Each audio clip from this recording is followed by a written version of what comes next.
আজ আমরা পরীক্ষা করব কি, দেখো তোমাদের বইতে যে চিত্র আছে, এই চিত্রে দুটি গাছ দেখতে পাচ্ছি। এই গাছটার নাম হলো পেপেরোমিয়া, তাই না?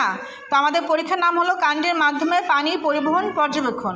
অর্থাৎ কাণ্ডের মাধ্যমে কি করে পানি বিভিন্ন জায়গায় পৌঁছে দেয়, সেই পরীক্ষাটা করব। সেজন্য আমরা কি নিয়েছি? আমরা নিয়েছি এই পেপেরোমিয়া উদ্ভিদ, নিয়েছি রং, নিয়েছি পানি, এবং পানির মধ্যে রং আমরা মিশিয়েছি, তাই না? এই যে পানির মধ্যে আমরা রং মিশিয়েছি। এখন এই রঙের মধ্যে কি করব বলো তো? আমরা এই পেপেরোমিয়া গাছ দুটো ভিজিয়ে রাখবো।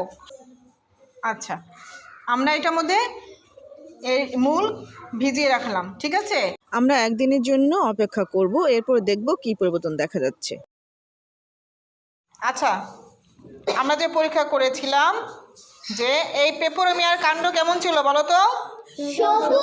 পেপেরোমিয়ার কাণ্ডটা ছিল সবুজ বর্ণের। সবুজ বর্ণের ছিল না? এখন আমরা দেখতেছি এই কাণ্ড কি লাল হয়েছে? যদিও এই একদম আগা পর্যন্ত পৌঁছায় নাই, কিন্তু আমরা দেখতে পাচ্ছি যে মোটামুটি লাল হয়েছে, কারণ আগা পর্যন্ত পৌঁছাতে হয়তো আলো গাঢ় রং লাগতো, আরও সময় লাগতো, ঠিক আছে? তাহলে আমরা এই যে আমরা দেখলাম পেপেরোমিয়া গাছটা কি হয়েছে, এই কাণ্ড লাল হয়েছে, পাতাও নিচের পাতাগুলো লাল হয়েছে, তাই না?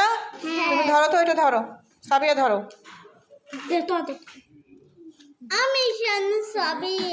সাবিয়া সাবিহা দুইজন নাও, এটা তুমি ধরো।